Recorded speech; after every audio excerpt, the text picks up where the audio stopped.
Zap Crypto, c'est tous les jours, toute l'actu crypto au même endroit. Bienvenue chez vous les zappeurs et zappeuses. Le Zap Crypto est également diffusé sur Twitch à 18h du lundi au samedi. Pour en débattre en live avec toute la communauté. Vous pouvez enfin vous installer confortablement. Votre Zap va commencer. Je vous souhaite une excellente vidéo. C'était Zap Crypto. On attaque avec BFM qui nous annonce que Hong Kong va ouvrir ses portes à la crypto-monnaie. Alors, pour être un petit peu plus franc, ça va être surtout les particuliers et plus précisément encore, ça va être les petits portefeuilles. Alors, pour aller un petit peu plus dans le détail, historiquement, les gros portefeuilles à plus de 950 000 euros, donc à peu près 1 million de dollars, pouvaient s'exposer aux différentes cryptos. Là, en l'occurrence, à partir du 1er juin, donc jeudi, l'ensemble des particuliers vont pouvoir le faire, et là-dessus, on aura quand même beaucoup plus de monde qui vont pouvoir acheter de la crypto, et notamment du BTC et de l'Ethereum, qui sont les deux plus grosses, qui vont être représentés dans les différents portefeuilles qui vont être construits. Donc, la question qu'on va se poser, et ça c'est l'ouverture, on se base sur cette nouvelle pour ouvrir, et se poser, est-ce que oui ou non, c'est suffisant pour avoir un nouveau bull run? Je pense sincèrement que non. Par contre, ça peut être suffisant pour donner une impulsion haussière au cours, court terme, moyen terme, pour pouvoir temporiser ce qui est en train de se passer aux USA. Et surtout, ça peut être une deuxième action, ça je vous en ai parlé notamment hier, c'est forcer les USA à devoir prendre des actions plutôt positives pour la crypto-monnaie, de façon à pouvoir garder les industries blockchain au sein du territoire US et ne pas les laisser partir ailleurs à l'extérieur. Et je pense que là-dessus, on va avoir une véritable discussion, ça va être quelque chose qui va être très fort dans les mois à venir au niveau des USA, et c'est quelque chose qui peut vraiment changer la donne et faire pencher la balance côté crypto. Ensuite, assez intéressant, c'est que ça bouge beaucoup, on parle beaucoup de Hong Kong, de la Chine, le Japon aussi ne va pas rester en reste, et le Japon, ça y est, ils sont en train de lancer un pilote pour la monnaie digitale. Ils ont fait pas mal de tests, ils ont validé le principe, et donc ça va s'accélérer. Moi, ce que je pense par rapport au CBDC, aux monnaies numériques nationales, c'est que tout simplement, à un moment donné, quand ces pays-là se lancent dans des monnaies numériques, eh ben, tout simplement, c'est l'une des meilleures pubs pour les blockchains, pour les crypto-monnaies, parce que si les blockchains et les crypto-monnaies n'avaient aucun intérêt, pourquoi tous les États, à un moment donné, étudient à minima, comme en Chine, comme en Europe, comme aux US, étudient des monnaies digitales si la blockchain et les crypto-monnaies n'avaient aucun intérêt. Donc pour moi, c'est presque un aveu de faiblesse des gouvernements quand ils se lancent, et je trouve que finalement, c'est toujours une bonne nouvelle pour les blockchains en général. La question que je me pose, c'est est-ce que c'est normal? Est-ce que c'est normal qu'on investisse nos économies, peut-être nos économies d'une vie, et qu'on se fasse dépouiller? Est-ce que vous trouvez ça normal vraiment de se faire dépouiller de la crypto?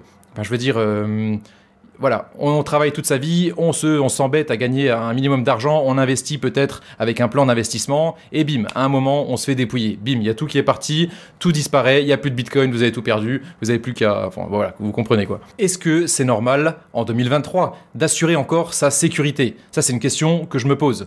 Il y a pas mal de gens...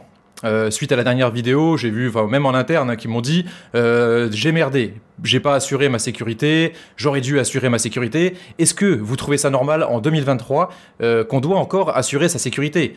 Je sais pas, est-ce que vous avez une tourelle automatique devant chez vous? Est-ce que vous vivez dans un château fort peut-être? J'en sais rien moi. Peut-être que vous avez embauché des gens qui tournent autour de votre maison pour vous protéger. Est-ce que vous trouvez ça normal? Moi je trouve pas ça normal, personnellement. Pour être investi sur plusieurs marchés, des marchés qui sont plus, on va dire largement plus sécurisés, les marchés traditionnels tout simplement, voilà. Pour jouer un petit peu sur plusieurs tableaux, je trouve absolument pas ça normal de se faire dépouiller de la crypto. Qu'il y a encore des histoires où on se fait dépouiller de la crypto. Bon, peut-être quand on commençait il y a 10 ans, c'était vraiment scamé à mort, encore plus que maintenant, ça l'est toujours. Mais pourquoi en 2023, il y a encore des gens qui se font dépouiller des centaines de milliers d'euros? Enfin, c'est des histoires qui sont courantes. Enfin, vous voyez ça partout sur Twitter. Voilà, moi je trouve absolument pas ça normal. Donc, première chose, ceux qui critiquent, ceux qui disent « Ouais, machin, t'as pas assuré ta sécurité, t'as pas fait ci, t'as pas fait ça », bah les mecs, vous vivez pas au Moyen-Âge. Il y a un moment, il faut voilà. On est en 2023, moi quand je sors dans la rue, j'ai pas un fusil à pompe sur moi, tu vois. Donc non, je trouve pas ça normal d'assurer sa propre sécurité. Enfin, les banques, c'est des méchants, blablabla, ouin. Bref, arrêtez les gars, enfin, faut redescendre. Il y a un moment, on vit dans un monde, on est en Europe, quoi. On n'est pas au Ghana, il n'y a pas des gens qui se trimballent avec, qui peuvent vous tirer dessus à tout moment. Non, voilà, c'est pas normal de devoir assurer sa sécurité à un point aussi extrême. Un minimum, ouais, des mots de passe, des trucs, d'accord. Mais tu peux pas normalement te faire dépouiller les économies de toute une vie comme ça en une seconde en te levant un dimanche matin. Enfin, ça n'a absolument aucun sens. Et c'est vraiment risible pour les gens qui regardent ça vraiment de l'extérieur, qui se disent... voilà, enfin, vous en investissez en crypto et bim, d'un seul coup, il y a tout qui disparaît. Enfin, un mec qui est dans le tradi, qui a un compte titre ou un PEA depuis 5 ou 10 ou 20 ans, enfin, ils rigolent, les mecs. Je veux dire, à un moment, tu peux pas te faire dépouiller toutes tes économies de toute une vie comme ça sur une simple erreur, quoi. Enfin, c'est vraiment payer cher une erreur, ça n'a absolument aucun sens. Bitcoin n'a pas d'équipe de direction pour profiter de vous, peu importe qui vous êtes. Une bonne monnaie ne doit requérir aucune confiance de la part de ses utilisateurs. Vous n'avez pas à me faire confiance pour utiliser le Bitcoin. Et vous ne devriez pas avoir à faire confiance à un politicien ou un homme d'affaires ou à qui que ce soit dans le monde pour utiliser une monnaie. Vous devez pouvoir vous fier au protocole lui-même. La seule chose dont je sois raisonnablement sûr est qu'un Bitcoin vaut un Bitcoin et que je peux faire marcher ma propre note du réseau. Pendant les quelques mois passés, les gens dans la crypto ont semblé se détourner du Bitcoin parce qu'il leur semblait trop ennuyeux. Peut-être se sont-ils mis à penser qu'ils avaient raté le coche, et peut-être ont-ils cessé d'apprécier la beauté et la simplicité du protocole. Aujourd'hui, je pense qu'ils redécouvrent ces choses. On voit ça avec les crypto-entrepreneurs, on voit ça avec Cointelegraph, avec Coindesk, on voit ça avec la couverture de Bloomberg Crypto, et on voit même ça dans les médias grand public. Comme je le disais, c'est une forme de respect renfrogné qui émerge. On réalise que le Bitcoin n'est en fait pas une si mauvaise idée. Ce n'est pas qu'un projet de boomer. Cette réalisation explique en partie la hausse à laquelle nous assistons. Un autre élément explicatif important, c'est le réseau Bitcoin. Si je ne peux pas faire des règlements en utilisant les stablecoins, si je ne peux pas compter sur les exchanges non plus, si Silvergate et Signature font faillite et si mon compte bancaire est gelé, alors la seule chose à laquelle je puisse me fier à coup sûr, c'est ce réseau. Ce réseau et sa valeur en ce qu'il permet d'effectuer des transactions a été à mon avis sous-estimé jusqu'à présent. On n'insiste pas assez sur l'importance qu'a le fait de pouvoir déplacer $1 milliard un samedi d'un point A à un point B sans avoir à demander d'autorisation à personne. Dans un monde où chaque régulateur, chaque banque et chacun des décideurs qui délivrent des autorisations semble hostile, un monde qui est perçu comme dangereux, un tel réseau a une très grande valeur. Difficile à exagérer. Non, les incidents, c'est sur Jimbo. Ils viennent d'arriver, les pauvres. Sur Jimbo, donc le protocole de finance décentralisée sur Arbitrum. Bon, les pauvres, ils ont opéré, je crois que ça fait 1 mois qu'ils ont lancé le projet pour améliorer la liquidité, puis les pauvres, ils se font hacker de 4000 Ethereum. Ça la fout mal. Bah, c'est quoi suite à une faille ouais. comme d'habitude. Hein, c'est ça, on va résumer. On va résumer Arbitrum, donc c'est un layer 2, donc ça permet quand même pas mal de choses. Ça accélère un petit peu les transactions, ça réduit un peu les frais, etc. Et c'est surtout le layer 2 le plus utilisé d'Ethereum. Jimbo, je ne sais pas si vous l'aviez suivi, mais donc c'était une plateforme décentralisée de liquidité, hein, comme je viens de le dire. Et les pauvres, censés améliorer un petit peu la liquidité, bah eux, ils se font hack, quoi. Donc une faille parmi tant d'autres, ils se sont fait détourner 4000 Ethereum. Et ce que je sais, c'est qu'ils lâchent pas l'affaire. Donc, ils sont essayé de retracer les fonds, ils se sont mis en lien avec les autorités. Est-ce que ça va les aider ou pas? Je sais pas. Le hacker, il a envoyé ça via des protocoles sur Ethereum, je crois. Et depuis, ça a pas bougé. En fait, c'est ça qui est bizarre. Le mec, il s'y connaît mieux que nous. Hein. Je pense qu'il a une idée derrière la tête. Mais en règle générale, quand tu fais un hack, soit tu rends ce que tu as pris en demandant une prime, tu vois, un bounty. Ouais, c'est la finalité peut-être, ouais. C'est ça. Soit, pour le coup, tornade de cash direct et puis salut, tu vois. Oui, ou les différents protocoles, mais en tous les cas, là, on sait que les fonds n'ont plus bougé. Est-ce que derrière, ça va se partir vers une autre adresse et puis il va essayer de faire disparaître ça? C'est une hypothèse. Et derrière, c'est aussi l'hypothèse de les fonds ne bougent pas pour le moment et puis peut-être qu'ils vont se rapprocher de Jimbo pour voir comment ils peuvent s'arranger, tu vois, et arranger ça à l'amiable en déclarant la faille et puis en rendant les fonds, quoi. Ça serait la meilleure chose qui puisse avoir arrivé pour le protocole qui vient de se lancer, je te disais, il y a moins d'1 mois. Donc, en espérant que ça se passe bien pour eux, parce que 4000 Ethereum, ça fait mal au... Ouais, bah ça fait plus de 7 millions, plus de 7 millions de dollars à l'heure actuelle. Et c'est vrai que c'est compliqué, mais tu vois, encore une fois, je veux pas faire l'avocat du diable parce que on pense tous plus ou moins la même chose, mais Ça montre à quel point il faut des régulations, il faut de la sécurité, il faut que ce soit bien quadrillé quand même tout ça, tu vois, parce que t'as l'impression encore que c'est un gruyère le truc, tu vois. C'est des protocoles qui sont jeunes et tout ça se construit gentiment et que forcément qu'il y a toujours des choses à améliorer et à peaufiner. Donc ce qu'il faut surtout rappeler dans ces cas de figure-là, c'est que lorsque vous mettez votre argent dans des pools de liquidité sur des protocoles et autres, soyez toujours vigilants parce que tout ça c'est un peu jeune et tout ça se construit gentiment et que voilà, vous seriez pas à l'abri d'un hack ou d'une personne malveillante, quoi. Et puis l'essentiel c'est de pas trop d'avoir d'oseille dessus, quoi, pour pas tout perdre. La communauté Bitcoin qui va commencer à se pencher sur des nouvelles solutions, c'est évident en fait, avec ce qui vient de se passer avec les ordinals et les BRC20.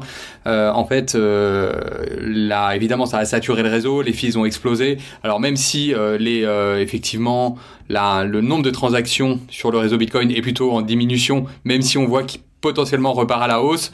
On avait vu que le nombre d'adresses actives avait chuté fortement puisque ça rendait le Bitcoin difficile à utiliser, notamment dans les pays qui l'utilisent réellement en fait, où il faut payer, parce que les fees avaient littéralement explosé. Si vous voyez les fees au mois de mai, c'est rien à voir comparé avec les mois habituels, donc ça devient compliqué de l'utiliser, exactement comme ce qui se passe sur Ethereum. Mais on avait vu également que ces fees étaient redevenus normaux par rapport quasiment au niveau du mois précédent, et donc finalement cet épisode des ordinals et des BRC20 était plutôt derrière nous, même si on pense que évidemment cet événement n'est pas terminé, et donc il y a des solutions qui vont s'imposer, et notamment des layer 2, c'est-à-dire déployer ces smart contracts non pas dans les blocs directement du Bitcoin, mais dans des chaînes à côté, dans des layer 2. Concernant aussi la difficulté du Bitcoin, elle arrête pas d'augmenter, la difficulté de minage du Bitcoin. Il y a de plus en plus de mineurs qui arrivent sur les marchés avec cette rentabilité qui doit être meilleure pour eux, notamment grâce aux frais de transaction qui sont beaucoup plus élevés, grâce d'ailleurs à Ordinal. Donc ça a clairement un impact sur tout. Enfin, Ordinal, c'est incroyable comment en 5 mois ou à peu près moins de 6 mois, ça a vraiment tout changé sur le Bitcoin en termes d'utilisation du réseau.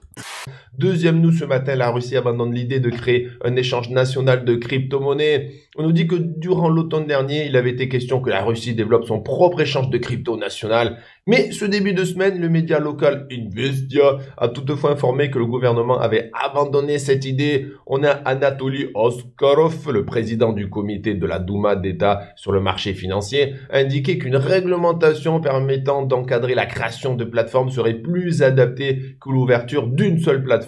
Et donc, selon les propos rapportés, il s'agirait là de donner à ces plateformes un rôle dans le contournement des sanctions internationales, notamment en mettant l'accent sur les paiements transfrontaliers. Ben oui, c'est de ça qu'ils sont un petit peu coupés. Et donc, on a Alexei Gouznov, le vice-président de la Banque de Russie, qui est revenu plus en détail sur le sujet et qui dit « Il s'agira très probablement d'organisations qui aideront l'installation entre les exportateurs et les importateurs et règlements transfrontaliers aux monnaies numériques. Grâce à eux, les entreprises russes pourront payer, par exemple, des importations parallèles. » En fait, c'est un mélange de russe et de portugais. Je viens de me rendre compte. Pour ce qui est des règlements internationaux, ceux-ci seraient de l'ordre de 10 milliards de dollars par an, une petite bagatelle. Ces encadrements à venir par la Banque de Russie ont également pour but de minimiser le risque de sanctions, donc rien n'est encore bien clair pour le moment, ça c'est clair, aussi bien concernant cette potentielle réglementation que ses réelles finalités. Néanmoins, il sera intéressant de suivre de manière dont la Russie capitalise sur les actifs numériques à l'avenir afin de les intégrer à son propre système financier. La Russie, ils savent pas trop comment se positionner avec les cryptos, ça fait plus d'1 an qu'ils sont là, oui on aime, non on n'aime pas, oui du mining, non pas du mining, ah si du mining finalement. Donc ils se cherchent un petit peu, je pense, donc on verra bien quand ils vont se trouver. Le groupe des BRICS, formé par le Brésil, la Russie, l'Inde, la Chine et l'Afrique du Sud, ne cesse de faire parler d'elle. Cette organisation intergouvernementale de premier plan au sein de l'économie mondiale est vouée à gagner en notoriété, notamment compte tenu de son influence considérable et grandissante. En effet, à lui seul, le groupe est présent sur une superficie totale de 26,7% de la surface mondiale, 41,5% de la population globale y est présente et environ un quart de la production économique mondiale y est générée, avec un PIB combiné de plus de 26 000 milliards de dollars. Cela fait donc de cette alliance une vraie puissance économique dépassant par la même occasion les États-Unis ou l'Union européenne dans de nombreux indicateurs économiques et sa taille ne cesse de croître. Pour couronner le tout, en plus de leur croissance économique rapide, les membres des BRICS ont annoncé des plans pour intensifier leurs échanges commerciaux et ont évoqué la possibilité d'introduire une monnaie commune. Cette initiative pourrait ainsi remettre en question la prédominance de l'Occident sur ce groupe majeur de nations, ce qui est une source d'inquiétude chez de nombreuses personnes, notamment compte tenu des situations de nature belliqueuse qui se produisent actuellement. Qu'en est-il concrètement? Cette alliance des BRICS est-elle réellement capable de terrasser l'Occident? Et quels seront les défis auxquels cette dernière devra faire face au cours des prochaines décennies? Sur la planète finance, chaque année, la fin de l'hiver se passe toujours de la même façon. Avec le redout, les sociétés publient leurs résultats, les investisseurs arbitrent leur portefeuille, les contribuables déclarent leurs revenus et les analystes des banques du monde entier annoncent leurs prévisions pour les marchés. C'est aussi le cas à la LBMA, la London Bullion Market Association, l'organisme de régulation du marché de l'or et des métaux précieux en Europe, et c'est même devenu une tradition chez elle. Chaque année, elle organise un concours avec un prix à la clé, une once d'or pour le prévisionniste dont le résultat sera le plus proche de la réalité.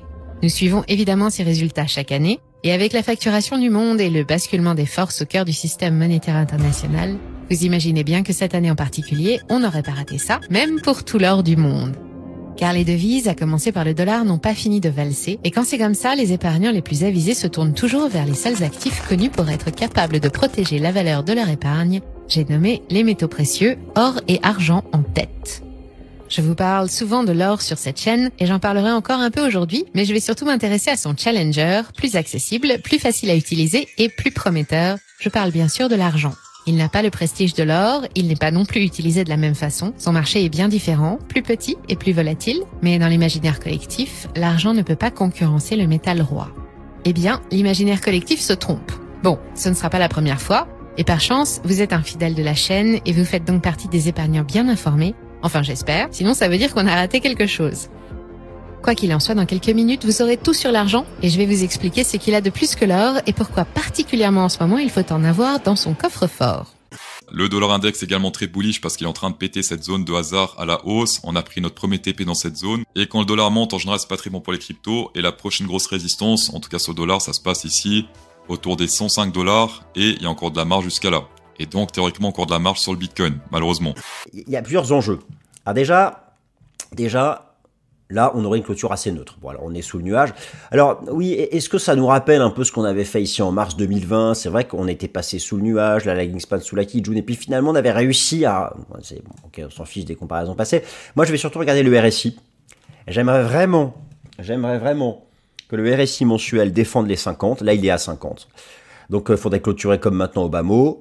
Et voilà, cette clôture mensuelle sera importante. Donc ça, à mettre sous très haute surveillance, on ne va pas l'anticiper. De la même façon, la prochaine clôture mensuelle du S&P 500, qui est en train d'essayer de dépasser Kijun en données mensuelles. Donc, et puis là, vous avez quand même quelque chose qui ressemble vachement à Bitcoin. On a une belle remontée de l'histogramme et peut-être bientôt un croisement de la ligne de MACD au-dessus de sa ligne de signal. Bon. Là, en plus, on est au-dessus de zéro. Donc, il y a des choses comme ça qui pourraient être attractives pour les actifs risqués, mais qui ne le sont pas encore et qui doivent être confirmées. Donc, c'est pour ça qu'elle est importante. Donc, ETH. Alors, ETH, elle est au-dessus de sa droite de tendance, de sommet. Donc, la lagging span, elle est au-dessus de ses prix. Donc, c'est plutôt positif. Donc là, elle est bien montée. Elle est un peu plus positive que le Bitcoin. Donc, même chose dans cette fameuse nuit là de dimanche à lundi. On a cassé la Kijun et la droite de tendance, le test de cassure ici. Pour le moment, ce test de cassure tient, puisqu'on est revenu encore chercher le niveau et que pour le moment, ça tente de remonter. Alors, il y a une espèce de neutralité entre 1880 et 1921. Voilà, entre ces deux droites, là, vous avez une neutralité. Donc, si on casse par le bas, ça sera baissier. Si on casse par le haut, ça sera haussier. C'est pas le scoop du jour. Donc, 1921... on le casse, on a ici derrière 1937 et ensuite ce niveau le plus fort à 1965 qui correspondra donc à la lagging span. Alors attention parce que la lagging span demain elle va avoir demain et après-demain va avoir de gros problèmes. Donc le niveau vraiment qui nous dira que le ETH peut potentiellement repartir à la hausse, un peu comme avec le Bitcoin, ça sera le 1964. Si on arrive à casser les 1964, là on aura quand même un bon signal puisque la lagging span aura cassé sa Kijun, les prix seront sortis du nuage, sont de l'autre côté du nuage. Bon, il restera encore un petit problème avec la droite de tendance et la lagging span, mais globalement on pourra dire qu'il se passe quelque chose et que potentiellement cette correction est terminée. Donc le niveau à surveiller, voilà, c'est 1965. Par contre, contre, si on casse les 1880 ici, si voilà, le NFP déçoit, enfin bon, je ne sais pas pour quelle raison, peu importe, il y a du potentiel baissier pour aller chercher donc les 1756. On pourrait revenir tester là les derniers points bas. Si on met une droite de tendance de support ici, vous voyez qu'on pourrait revenir chercher ce niveau-là vers les 1770 à peu près dans ces eaux-là. Bon, pour le moment, on n'en était pas là. On garde le biais haussier tant qu'on reste au-dessus de la droite de tendance. On passe ensuite à une très bonne nouvelle de manière générale pour le monde du blockchain gaming, puisque Epic Games, donc ceux qui sont derrière entre autres Fortnite, et ben en fait comme ça ils sont en train d'incorporer de plus en plus de jeux à leur marketplace qui s'appelle donc l'Epic Games Store, que tout le monde connaît. Et donc contrairement à par exemple Steam, qui est vraiment anti nouvelle technologie, anti blockchain, et ben là pour l'instant sur l'Epic Games Store il y a 5 jeux blockchainisés et ils prévoient en fait d'en mettre 20 de plus très prochainement. Donc c'est du coup des très bonnes nouvelles pour on va dire démocratiser les jeux blockchain, même si du coup ça on va dire ça split un petit peu les jeux blockchain, parce qu'il y a une partie, on va dire, sans blockchain qui est dispo sur l'Epic Games Store, et après une partie avantage pour ceux qui ont des NFT en fait en lien avec le jeu. Donc je sais pas l'adoption complète qu'on voudrait, mais ça reste quand même un très grand pas, un très joli pas. Et d'ailleurs, c'est le cas du MMO Celestia Ultimate qui arrive donc sur l'Epic Games Store. Alors d'ailleurs, je dis Celestia Ultimate, mais ça a changé de nom. Avant, c'était NFT Champions. Donc voilà, du coup, pareil, ceux qui aiment bien les MMO, ceux qui aiment bien un petit peu les modes Pokémon, et bah n'hésitez pas à checker tout ça. Et donc, pour vous montrer un peu à quoi ça ressemble sur mon wallet, donc moi, je m'étais inscrit avec mon wallet Phantom. Vous allez dans la partie NFT. Bon, là, vous voyez d'autres collections et vous voyez les Drip Season ou les artistes. Donc là, il y a le fameux Degen Poet où vous voyez les NFT que j'ai reçus, donc le Common et l'autre. Et là, Drip Season, donc on voit que c'est très varié. Les artistes, ils ont des styles différents. Des fois, c'est des photos, des fois, c'est des collages. Des fois, il y a un peu un côté gaming comme ça. Vos NFT peuvent être animés aussi, voilà. Donc là, vous voyez, c'est le cas, avec une petite référence à la plateforme Drip. Et donc voilà, c'était l'outil est très simple à prendre en main. Vous pouvez le tester dès maintenant en quelques clics. Vous pouvez vous désabonner aussi, arrêter d'être sur la liste de diffusion si ça vous intéresse plus. Mais en tout cas, voilà, pour ceux qui débutent, qui n'ont pas forcément aussi les moyens ou pas envie d'aller sur les crypto-monnaies pour investir sur des NFT, c'est une méthode très simple pour démarrer.